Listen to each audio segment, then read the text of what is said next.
नमस्कार, आप देख रहे हैं भारत एक्सप्रेस में हूं आपके साथ रोशन मिश्रा।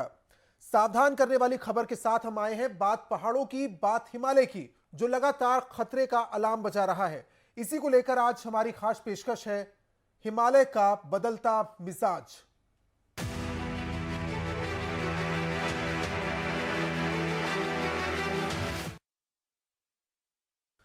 और हिमालय का बदलता मिजाज ये वाकई सवाल खड़े करता है। हिमालय के ऊपरी क्षेत्र में ग्लोबल वार्मिंग के नेगेटिव इफेक्ट्स अब सीधे सीधे नजर आने लगे हैं।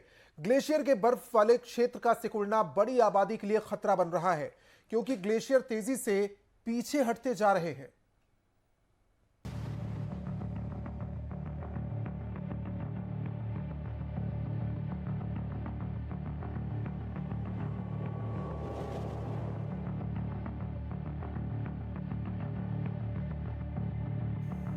हिमालय का उच्च क्षेत्र, उत्तराखंड के ऊंचाई वाले इलाके में ग्लेशियर झीलें जब भी फटती हैं, बड़ी तबाही लाती हैं, जिसमें केदारनाथ आपदा को नहीं भूला जा सकता।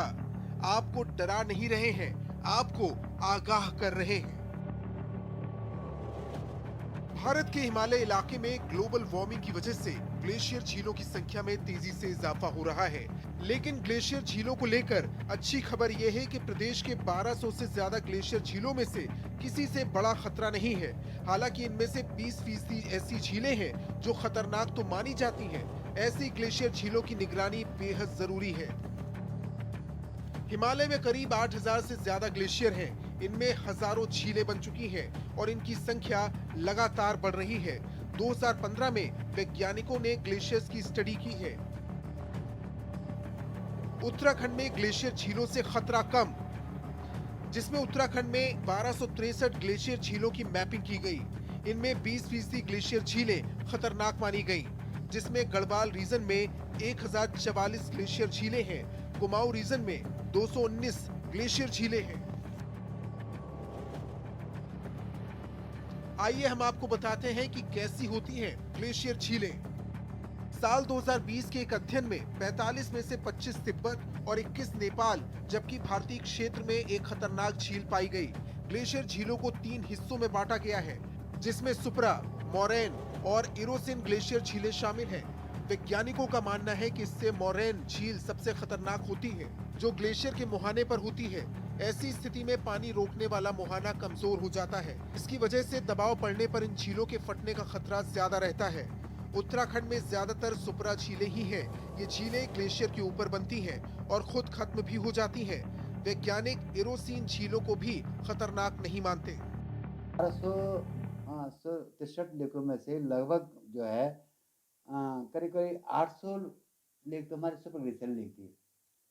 सुपर ग्लेशियर लेक वो होती है जो ग्लेशियर के ऊपर बनती है, विदिन आइस बॉडी बनती है, और वो एक टेम्परेरी लेक होती है। वो उनकी संख्या घटती बढ़ती रहती है।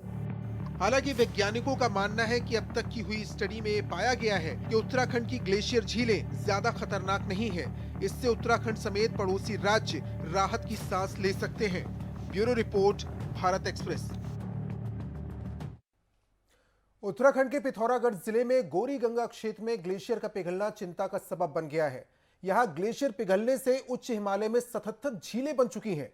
ग्लेशियर के बर्फ आच्छादित क्षेत्र का सिकुड़ना बड़ी आबादी के लिए खतरा बन रहा है। यदि ऐसा रहा तो गौरी गंगा क्षेत्र में बाढ़ का खतरा बढ़ सकता है।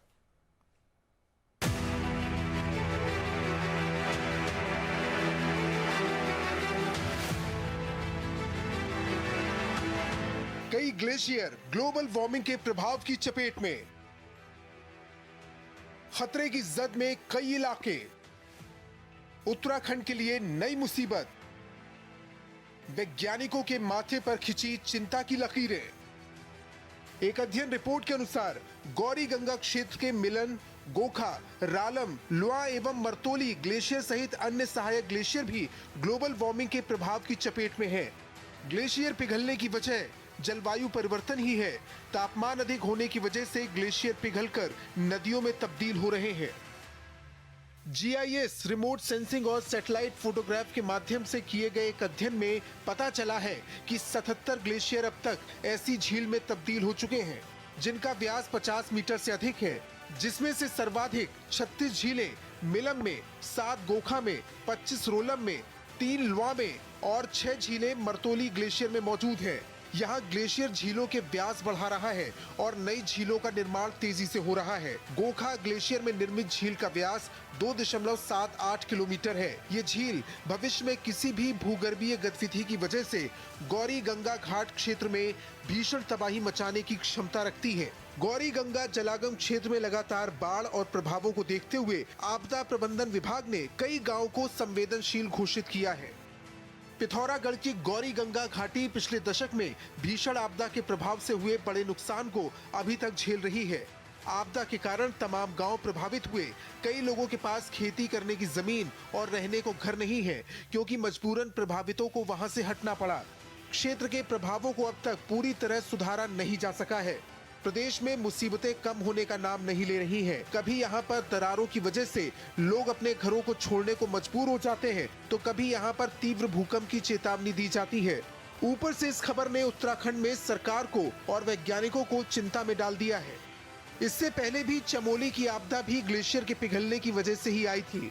एक बार फिर उत्तराखंड में ग्लेशियर लगातार पिघल रहे हैं और इन चीजों से बाढ़ का खतरा भी बढ़ सकता है। Bureau report, Bharat express. बाढ़ की घटनाएं सिर्फ हिमालय में नहीं बल्कि यूरोप और अमेरिका में भी घटती रहती हैं। चूंकि हिमालय सबसे युवा पर्वतमाला होने के साथ ही इसके उत्तर की ओर खिसकते जाने से यहां भूगर्भीय हलचलें भी अधिक होती हैं और भू आकृतियों में भी बदलाव अधिक होता है। इसलिए हिमनद झीलों के फटने से उत्पन्न बाढ़ का खतरा यहां ज्यादा रहता है। बीते 2 दशकों में लगातार बदलते पर्यावरण ने हिमालय को बुरी तरीके से प्रभावित किया है। पृथ्वी के तापमान में वृद्धि के चलते लगातार पिघलते ग्लेशियर और बढ़ती झीलें प्रकृति के इस हिस्से में उथल-पुथल का संकेत हैं।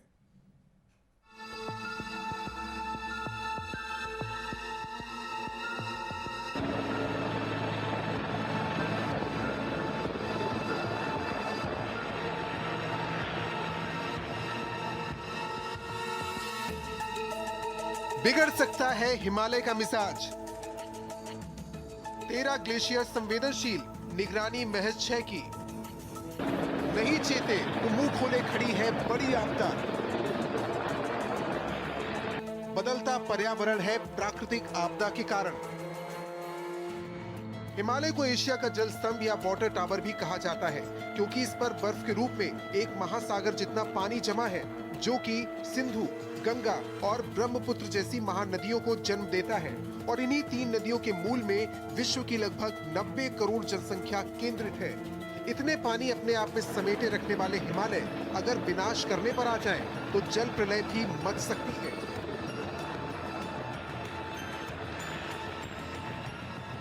विभिन्न अध्ययनों के अनुसार हिमालय पर हजारों की संख्या में हिमनद झीलें बनी हुई हैं, जिनमें कुछ के फटने से विनाशकारी बाढ़ का खतरा बना हुआ है। जून 2013 में ऐसी ही झील चोराबाड़ी के फटने से केदारनाथ महाआपदा हुई थी। इसके बाद फरवरी 2021 में लगभग ऐसी ही परिस्थितियों में ऋषिगंगा और धौलीगंगा में सैकड़ों लोगों को लीलने वाली बाढ़ आई थी।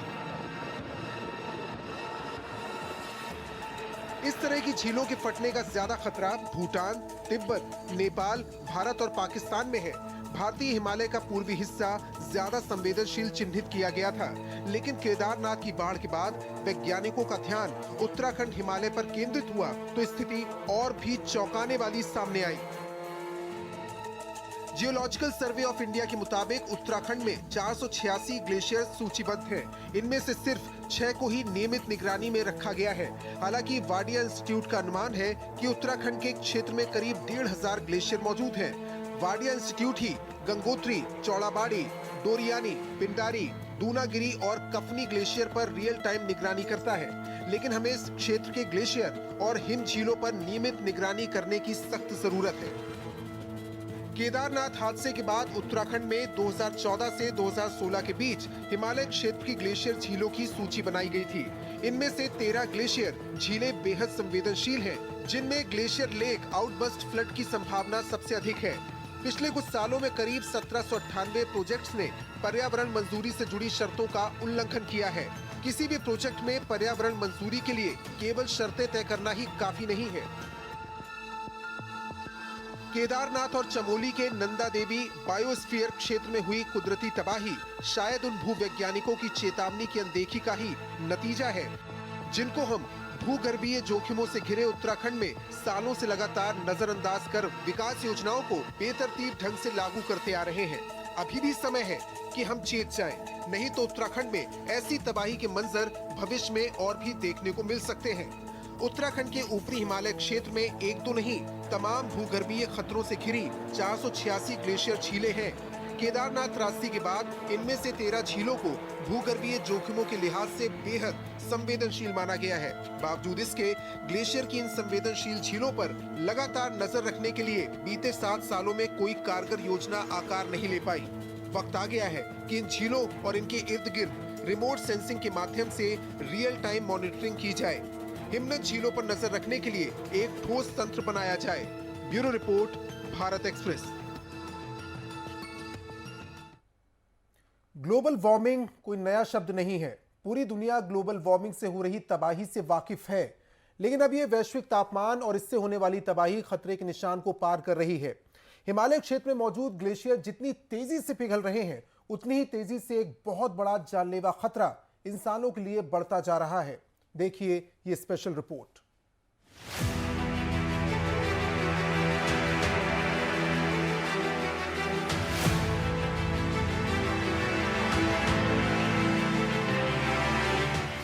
खतरे के निशान पर ग्लोबल वार्मिंग, हिमालय क्षेत्र में आपदा की आहट, पिघलते ग्लेशियर लाएंगे तबाही।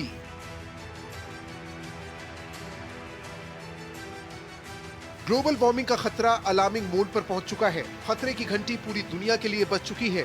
वैश्विक तापमान के बढ़ने से तबाही दुनिया के किसी भी कोने पर आ सकती है, लेकिन हिमालय क्षेत्र में बड़ी आपदा की इस आहट को साफ साफ महसूस किया जा सकता है। मौसम में आ रहे बदलावों ने सबसे ज्यादा असर इसी क्षेत्र में डाला है। हिमालय के ग्लेशियर तेजी से पिघल रहे हैं। नतीजतन ये ग्लेशियर पिघलकर झीलों की शक्ल अख्तियार कर रहे हैं। साथ ही हिमालय से निकलने वाली नदियों का जल स्तर भी बढ़ रहा है, और अगर इसी तरह ग्लेशियर पिघलते रहे तो ये झीलें मानव जिंदगी के लिए किसी भी वक्त काल का रूप धारण कर सकती हैं। मौजूदा समय में उत्तराखंड में करीब 1263 ग्लेशियर झीलें मौजूद हैं, जिनमें 20 से 25% झीलें मोरेन झील के रूप में मौजूद हैं, जिन्हें बेहद खतरनाक माना जाता है। दरअसल हिमालय पर ग्लेशियर में बनी झीलें इंसानी बस्तियों के लिए किसी भी वक्त खतरा बन सकती हैं, क्योंकि कई बार अचानक फट जाती हैं। इससे अचानक पहाड़ी इलाकों से पानी का बहाव तेजी से इंसानी बस्तियों की तरफ बहने लगता है। इसके बाद नदियों में बाढ़ जैसी स्थिति बन जाती है, और ये नदियों के आसपास के गांव और कस्बों के लिए खतरा बन जाती है।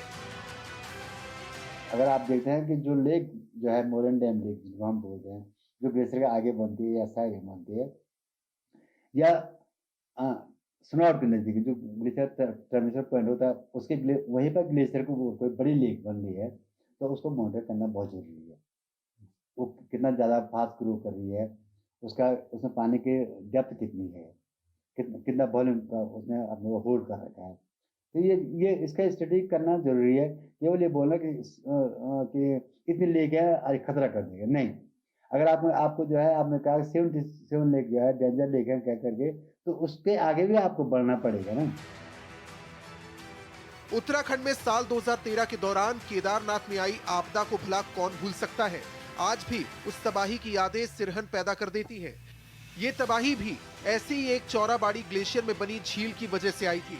उस दौरान चौराबाड़ी झील में ग्लेशियर टूटने के बाद झील फट गई थी, और इससे निकलने वाले पानी से केदारनाथ में भीषण तबाही मच गई थी। मौजूदा समय में भी उत्तराखंड स्थित ग्लेशियर के पिघलने का सिलसिला बेहद ज्यादा है, और इसमें सबसे बड़े गंगोत्री ग्लेशियर में बेहद तेजी से ग्लेशियर पिघल रहे हैं। स्थानीय लोग भी पहाड़ों में आने वाली आपदाओं को लेकर डर के साए में रहने को मजबूर हैं। रात दिन सोना खाना हरान हो जाता है, क्योंकि वो देखते हैं कि अब क्या हो जाएगा, अब 1 मिनट में क्या हो जाएगा। क्योंकि पिछली आपदाओं को देखकर पूरे उत्तराखंड में डर का एक माहौल भी बना हुआ। बरसात के मौसम में हो या कई आपदाएं जो हैं अचानक ऐसी घट जाती हैं जो है लोगों के जीवन को ले लेती है, और उत्तराखंड में इस तरह की घटनाएं कई बार हो चुकी हैं। सरकारी तंत्र को इस बारे में मुस्तैद रहना चाहिए हिमालय क्षेत्र में अब ग्लोबल वार्मिंग के कारण यदि इन जिलों का आकार बढ़ता है तो ऐसी स्थिति खतरनाक हो सकती है। हैरानी की बात यह भी है कि हिमाचल स्थित हिमालय क्षेत्र में ग्लेशियर की संख्या उत्तराखंड से अधिक है, लेकिन यदि जिलों की संख्या देखें तो हिमाचल में जहां 900 जिले हैं, वहीं उत्तराखंड के हिमालय क्षेत्र में 1263 जिले मौजूद हैं। Bureau report, Bharat express.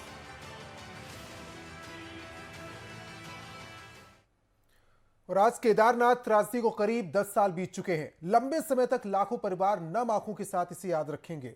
5000 से भी ज्यादा लोगों ने इसमें अपनी जान गंवाई। 1.25 लाख से ज्यादा लोग उत्तराखंड के दुर्गम इलाकों में फंसे रहे। ये लोग देश के कोने कोने से थे। भारी बारिश, जगह जगह हुआ भूस्खलन, ग्लेशियर झील का फटना और उससे पैदा हुआ सैलाब इस त्रासदी के मुख्य कारण बताए गए।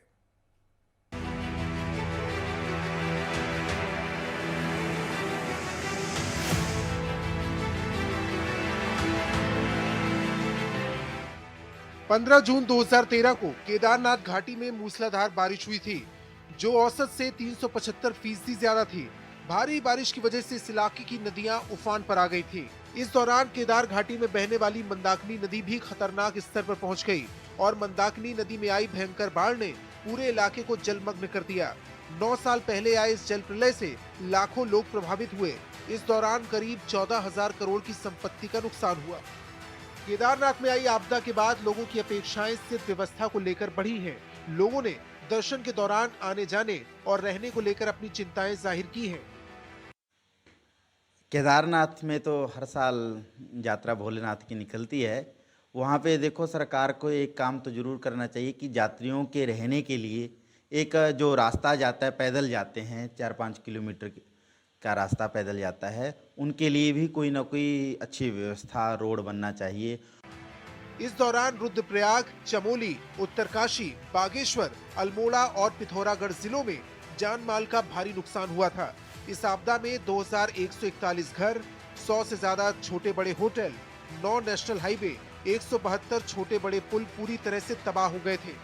इस आपदा के बाद 2015 में वाडिया हिमालय भूविज्ञान संस्थान ने उत्तराखंड की करीब 1266 ग्लेशियर झीलों की एक सूची प्रकाशित की, जिनमें 635 झीलें अकेले अलकनंदा घाटी में हैं, जबकि 306 भागीरथी की घाटी में हैं। इस रिपोर्ट के मुताबिक 92 झीलें गौरी गंगा घाटी, 75 धौली गंगा घाटी, 52 झीलें टॉस घाटी, 45 कुटियांगटी घाटी, 22 भील गंगा घाटी, 9 मंदाकिनी घाटी, 13 यमुना घाटी और 7 पिंडर घाटी में है। वैज्ञानिकों के मुताबिक केदारनाथ में आए जल सैलाब की सबसे बड़ी वजह ग्लेशियर के एक बड़े टुकड़े का पिघलना था, जिसकी वजह से पानी का बहाव इतना तेज हो गया कि वो अपने साथ बड़े बड़े पत्थरों को भी बहा लाया। इसकी वजह ये भी बताई गई कि केदारनाथ में जिस मंदाकिनी नदी ने मौत का तांडव मचाया था, वो हमेशा पूर्व की ओर बहती थी, लेकिन बाढ़ की वजह से मंदाकिनी ने पश्चिम की ओर का भी रुख किया था, जिसके चलते रास्ते में बने बड़े निर्माण तबाह हो गए थे।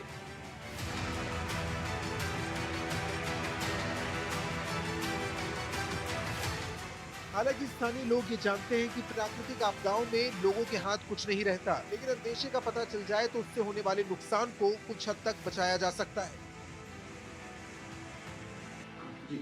देखिए, प्राकृतिक आपदा तो किसी के हाथ में नहीं है, वो तो आनी ही निश्चित है, वो तो आती ही रहेगी समय समय पर। लेकिन हमको उसकी रोकथाम के लिए समुचित व्यवस्था करनी चाहिए। उसके लिए हमको जो हमारी सड़कें हैं, सड़कों पे जैसे जाती हैं गाड़ियाँ, ऊपर से पत्थर गिरने का बहुत खतरा होता है। उन पत्थरों के लिए वहाँ पे जाल की फेसिंग हो जाए, गंगा जी के निर्माणों का सारा निर्माण, जो गंगा के किनारे हैं उसके सारे किनारे बन जाएं, उसके पानी कटाव करते हैं सड़कों का, उससे सड़कें कट के बह जाती हैं जाते जाते, वो सब निर्माण पूरा गंगा के घाट बन जाने चाहिए ऊपर तक, और पहाड़ों की जाली से फेसिंग हो जानी चाहिए ताकि यात्री सुरक्षित यात्रा कर सके। केदारनाथ में जल सैलाब के बाद जिंदगी अब धीरे धीरे पटरी पर आने लगी है, लेकिन लोग अभी तक वो मंजर भूल नहीं पाए हैं। ग्लेशियर पे जो टूटने के कारण लगातार आपदाएं आ रही हैं, उसमें कहीं ना कहीं जनता की भागीदारी को भी मैं निश्चित रूप से मानता हूं। जनता को भी इसमें सचेत होना पड़ेगा। सरकारों के साथ साथ जनता को भी ये चाहिए कि वो अपना आवागमन काफ़ी कम करें, कम से कम ग्लेशियर के क्षेत्रों में। है कि सरकार के द्वारा विकास के नाम पर जितने भी कार्य किए जा रहे हैं, उनके लिए कई बार कई कमेटी बनी, उन कमेटियों ने उस पर सुझाव दिया कि ये जितने भी कार्य हैं आपके ये बंद होने चाहिए, इनकी टोटल मॉनिटरिंग होनी चाहिए। लेकिन कभी ऑल वेदर रोड के नाम पर, कभी टनल के नाम पर, कभी आपकी जल परियोजनाओं के नाम पर बार बार क्या है कि हिमालय को कुरेदा जा रहा है। और ये सर्वविदित है कि हिमालय की जो पहाड़ियाँ हैं वो अभी भी कमज़ोर चट्टान से बनी है। अभी भी जो हिमालय जो है वो विकसित हो रहा है धीरे धीरे। केदारनाथ में आई बाढ़ के चलते 8वीं सदी में बने भगवान शिव के मंदिर को भी आंशिक तौर पर नुकसान पहुंचा था। हालांकि मंदिर के अंदर किसी तरह का कोई नुकसान नहीं हुआ, जिसे भगवान शिव का चमत्कार माना जाता है। हालांकि अब केदारनाथ को नए सिरे से पुनर्वासित कर दिया गया है। ये त्रासदी प्रकृति के बुनियादी नियमों की अनदेखी का सबसे क्रूर उदाहरण था और साथ ही आगाह भी किया गया कि अगर प्रकृति से छेड़छाड़ की जाएगी तो उसके भयानक परिणाम हो सकते हैं। Bureau report, Bharat express. जिस तेजी से हिमालय के आसपास ग्लेशियर पिघल रहे हैं, एक खतरे का संकेत और इससे एहतियात बरतने की भी जरूरत है। इससे सचेत होने की कि पर्यावरण के साथ ज्यादा छेड़छाड़ और ना किया जाए। इस खास पेशकश में अभी के लिए फिलहाल इतना ही। रुकेंगे एक ब्रेक के लिए। ब्रेक के बाद भी खबरें लगातार जारी हैं।